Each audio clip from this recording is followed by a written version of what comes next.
امام صاحب نے کہا بابا جی آپ زندگی میں اس کا مطلب ہے پہلی مرتبہ نماز پڑھ رہے ہیں؟ جی جی میں پہلی مرتبہ نماز پڑھنے آیا ہوں، اس سے پہلے میں نے کبھی نہیں پڑھی۔ امام صاحب نے کہا بابا جی اچھا پھر جمعہ تو پڑھا ہوگا؟ کہا آج تک نہیں پڑھا۔ امام صاحب نے کہا اچھا پھر عید الفطر عید الاضحیٰ تو پڑھی ہوگی؟ کہا امام صاحب آج تک نہیں پڑھا۔ اچھا پھر آج تک کسی کا جنازہ تو پڑھا ہوگا؟ کہا آج تک نہیں پڑھا۔ کچھ بھی نہیں کیا، 80 سال کی عمر، 80 سال کی زندگی ضائع کر دی، تباہ و برباد کر دی، ایک دن بھی اللہ کو سجدہ نہیں کیا۔ آئے کتنا ظرف ہے میرے کریم رب کا کہ یہ سب کچھ دیکھ کر بھی میرا اللہ کہتا ہے آجا آجا آجا میری چوکھٹ پر آجا آجا، میں تمہیں مہلت دیتا ہوں، میں تمہیں وقت دیتا ہوں، میں تمہیں ٹائم دیتا ہوں۔ ایک گدھا روتا ہوا افسردہ حال میرے حضور علیہ الصلوۃ والسلام کی خدمت میں حاضر ہوا۔ حاضر ہو کر ایک دم رونے لگا، چیخنے لگا، تڑپنے لگا۔ میرے کریم نبی علیہ الصلوۃ والسلام نے فرمایا گدھے اور تجھے کس نے مارا ہے؟ کسی نے تجھ پر ظلم کیا ہے؟ کیوں رو رہا ہے؟ تو اس گدھے نے عرض کی حضور میں ایک نسلی گدھا ہوں، میں ایک خاندانی گدھا ہوں۔ میرے حضور علیہ الصلوۃ والسلام نے فرمایا وہ کیسے؟ اور تو نسلی گدھا کیسے ہے؟ تو خاندانی گدھا کیسے ہے؟ عرض کی حضور میں نسلی گدھا اس لیے ہوں کہ میرے باپ دادا پر انبیاء علیہ السلام نے سواری کی ہے۔ حضور میرے باپ دادا پر نبیوں نے سواری کی، رسولوں نے سواری کی، اور میں ان میں سے آخری گدھا ہوں، میں ان میں سے آخری گدھا ہوں، آخری جانور ہوں، اور آپ رسولوں میں سے آخری رسول ہیں، نبیوں میں سے آخری نبی ہیں۔ حضور آپ میرا مقام بڑھا دیں، میری قیمت بڑھا دیں، مجھے دوسرے گدھوں سے اعلیٰ تر بنا دیں۔ حضور آپ مجھے اپنے پاس ہی رکھ لیں، حضور اپنی خدمت کا شرف مجھے دے دیں، اپنی نوکری کا شرف مجھے دے دیں، میں آپ کی خدمت کیا کروں گا، میں آپ کی نوکری کیا کروں گا۔ حضور آپ مجھے اپنے پاس رکھ لینا۔ میرے حضور علیہ الصلوۃ والسلام نے فرمایا اچھا گدھے پھر ٹھیک ہے، آج سے تو میرا ہو گیا، آج سے تو میرا بن گیا۔ میرے حضور علیہ الصلوۃ والسلام نے اس گدھے کو اپنے حصے میں لے لیا۔ اب میرے حضور علیہ الصلوۃ والسلام اس گدھے پر سواری فرمایا کرتے تھے۔ اب وہ جو گدھا تھا وہ صرف سواری کے لیے ہی کام نہیں آیا کرتا تھا، بلکہ اور بھی خدمات سر انجام دیا کرتا تھا۔ مطلب کبھی کوئی ساتھی پاس نہ ہوتا اور اگر کسی صحابی کو بلانا مقصود ہوتا تو میرے حضور علیہ الصلوۃ والسلام اس گدھے کو کہتے یافور جاؤ میرے ابو بکر کو لے آؤ، یافور جاؤ میرے عمر کو لے آؤ، جاؤ میرے عثمان کو لے آؤ، جاؤ میرے علی کو لے آؤ۔ اب یہ یافور گدھا بھاگا بھاگا جاتا، دوڑ کر جاتا، جاتے ہی یہ دروازے کو ٹکر مارتا، ٹانگ مارتا۔ جب زور سے دروازے پر ٹکر پڑتی تو اندر سے صحابی ایک دم اٹھتا، دوڑ کر باہر آتا، دیکھتا تو آگے یافور کھڑا ہے، میرے حضور علیہ الصلوۃ والسلام کا گدھا کھڑا ہے، میرے حضور علیہ السلام کی سواری کھڑی ہے۔ تو آگے والا سمجھ جاتا کہ میرے حضور علیہ الصلوۃ والسلام نے مجھے بلایا ہے۔ حضور کی نوکری کو، حضور کی غلامی کو اپنے لیے ایک شرف سمجھنے والا جانور، عقل مند جانور آئے۔ جس دن میرے حضور علیہ الصلوۃ والسلام کا وصال ہوا اس دن اس جانور کا رونا دیکھنے والا تھا، اس دن اس یافور کا رونا دیکھنے والا تھا، اس گدھے کا رونا دیکھنے والا تھا۔ یہ یافور بے چین ہو کر، بے قرار ہو کر کبھی ادھر بھاگتا، کبھی ادھر بھاگتا، کبھی ادھر دوڑتا، کبھی ادھر دوڑتا، آنکھیں نم ہیں، آنکھوں سے خون کے آنسو جاری ہیں، روتا ہوا، تڑپتا ہوا، کبھی ادھر بھاگتا، کبھی ادھر بھاگتا۔ آخر کار جب یہ دکھ برداشت سے باہر ہوا، حد سے بڑھا، تو اس گدھے نے، یافور نے کنویں میں چھلانگ لگا کر اپنی جان دے دی۔ مالک کا وصال برداشت نہ کر پایا، مالک کا انتقال برداشت نہ کر پایا، مالک کی جدائی برداشت نہ کر پائی، کنویں میں چھلانگ لگا کر اپنی جان دے دی۔ غلام نے دھوپ سے جوتے اٹھا کر چھاؤں میں رکھ دیے، مالک کو غصہ آ گیا، مالک غصے سے آگ بگولا ہو گیا، اور 2 ٹکے کے نوکر تیری جرت کیسے ہوئی، تجھ میں ہمت کیسے ہوئی کہ میری اجازت کے بغیر جوتے اٹھا کر چھاؤں میں رکھ دی۔ غلام نے عرض کی مالک جوتے دھوپ میں پڑے خراب ہو رہے تھے، میں نے تو اس سوچ کی بنیاد پر جوتوں کو دھوپ سے اٹھا کر چھاؤں میں رکھ دیا کہ کہیں میرے مالک کے جوتے خراب نہ ہو جائیں۔ مالک نے کہا نہیں نہیں، تجھ میں تکبر آ آ گیا ہے, تجھ میں غرور آ گیا ہے. تیری ہمت کیسے ہوئی کہ بغیر میری اجازت کے تو نے میرے جوتوں کو ہاتھ بھی کیوں لگایا؟ ہے مالک اٹھا, فوراً غلام کو مارنا شروع کر دیا. کوڑے مارے, پتھر مارے, پتھر مار مار کے غلام کے جسم پر نشان پڑ گئے. جوانوں, پتہ ہے یہ غلام کون تھا؟ یہ وہی غلام تھا کہ آج جس کا نام لیتے ہی منہ میٹھا ہو جاتا ہے, آج جس غلام کا نام لیتے ہی جان میں جان آ جاتی ہے. یہ وہی غلام ہے جس کو حضرت بلال کہتے ہیں. موٹے ہونٹ ہیں, کالا رنگ ہے, ذات کا حبشی کہلاتا ہے. یہ وہی غلام ہے جس کو حضرت بلال کہتے ہیں. سنو اس غلام کا مقام, سنو اس غلام کی شان. جب میرے نبی عرش سے واپس آئے نا تو میرے نبی نے آ کر اپنے غلام حضرت بلال سے پوچھا, میرے بلال مجھے بتاؤ تو صحیح, تم ایسا کیا کرتے ہو کہ میں جنت میں تمہارے قدموں کی آواز سن رہا تھا؟ او بلال, اور تم ایسا کیا کرتے ہو کہ میں جنت میں بیٹھ کر تیرے قدموں کی آواز سن رہا تھا؟ ہائے جس غلام کو مالک کے جوتے کو ہاتھ لگانے کا حق نہیں تھا, اگر وہ بغیر اجازت کے جوتے کو ہاتھ لگا دیتا تو مار کھاتا تھا, پتھر کھاتا تھا. ہائے آج اس غلام کو دونوں جہانوں کے آقا, دونوں جہانوں کے سردار کہہ رہے ہیں, اور میرے بلال تم کیا کرتے ہو کہ میں جنت میں بیٹھ کے تیرے قدموں کی آواز سن رہا تھا. حضرت سیدنا موسیٰ علیہ السلام نے عرض کی, یا پروردگار عالم, آج میری امت میں سے جو سب سے بڑا بدترین انسان ہے میں اسے دیکھنا چاہتا ہوں. جو سب سے زیادہ غلیظ انسان ہے نا, میں اسے دیکھنا چاہتا ہوں. اللہ رب العالمین نے فرمایا, موسیٰ صبح سویرے جو شخص سب سے پہلے تجھے نظر آئے گا تیری امت کا سب سے بڑا بدترین انسان ہوگا. حضرت موسیٰ علیہ السلام صبح کا انتظار کرنے لگے. جب صبح ہوئی تو سب سے پہلے شخص کو آپ نے دیکھا. ایک شخص ہے, اس نے اپنے کندھے کے اوپر اپنا بیٹا بٹھایا ہوا ہے, بچہ بٹھایا ہوا ہے, جا رہا ہے. موسیٰ علیہ السلام نے جب اس گزرتے ہوئے شخص کو دیکھا, سب سے پہلے دکھنے والے شخص کو دیکھ کر دل میں کہنے لگے, اچھا تو یہ ہے بدترین انسان, یہ ہے برا انسان, یہ ہے گندا انسان جس کی گواہی اللہ رب العالمین نے خود دے دی. اب جس برے کی گواہی اللہ رب العالمین خود دے دے, اس سے بڑا بدترین انسان دنیا میں کوئی اور ہوگا نہیں ہو. برے انسان کو دیکھ کر, بدترین انسان کو دیکھ کر موسیٰ علیہ السلام نے پھر عرض کی, یا باری تعالیٰ, اب میری امت میں سے جو سب سے اچھا انسان ہے, جو تیرا محبوب انسان ہے, میں اسے دیکھنا چاہتا ہوں.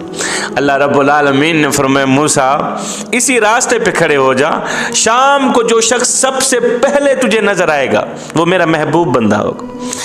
جو شخص سب سے پہلے اسی راستے پہ تجھے نظر آئے گا نا, وہ میرا محبوب بندہ ہوگا, وہ میرا ولی ہوگا. اللہ اکبر, وہ میرا خاص بندہ ہوگا, اس کو دیکھ لینا اگر دیکھنا چاہتا ہے. موسیٰ علیہ السلام اب شام کا انتظار کرنے لگے. جیسے ہی شام ہوئی تو آپ نے ایک شخص کو دیکھا, دیکھتے ہی حیران ہو گئے, دیکھتے ہی حیران ہو گئے کہ یہ تو وہی شخص تھا جس کو صبح میں نے دیکھا تھا. جو صبح سویرے بدترین انسان کو میں نے دیکھا تھا, یہ تو وہی بدترین انسان آ رہا ہے, یہ تو وہی شخص ہے, اپنے کندھے کے اوپر بچے کو اٹھایا ہوا ہے, آ رہا ہے. موسیٰ علیہ السلام نے دونوں ہاتھ اٹھائے, عرض کیا, او میرے کریم رب, یہ کیا ماجرا ہے, میری سمجھ میں تو کچھ بھی نہیں آ رہا. صبح تو یہ بدترین انسان تھا, یہی تو یہاں سے گزرا تھا جو سب سے بڑا بدترین انسان تھا, اب یہ بہترین کیسے ہو گیا, اب یہ تیرا نیک بندہ کیسے ہو گیا, اب تیرا محبوب بندہ یہ کیسے بن گیا. صبح تو یہ بدترین تھا, اب یہ اعلیٰ ترین کیسے بن گیا. اللہ رب العالمین نے ارشاد فرمایا, موسیٰ دراصل بات یہ ہے, کہانی یہ ہے, واقعہ یہ ہے. صبح سویرے یہ شخص اپنے بچے کو کندھے پہ بٹھا کے جنگل میں گیا. جب جنگل میں داخل ہوا تو بچے نے کہا, ابو جی اس جنگل سے بڑی بھی کوئی چیز دنیا میں ہے؟ کہا, جی بیٹے یہ جو پہاڑ ہے نا, پہاڑ یہ جنگل سے کہیں زیادہ وسیع. بیٹے نے پھر کہا, ابو جی کیا ان پہاڑوں سے بھی زیادہ کوئی وسیع ترین چیز ہے؟ کہا, جی بیٹے ان پہاڑوں سے بھی زیادہ جو چیز ہے نا وہ زمین ہے.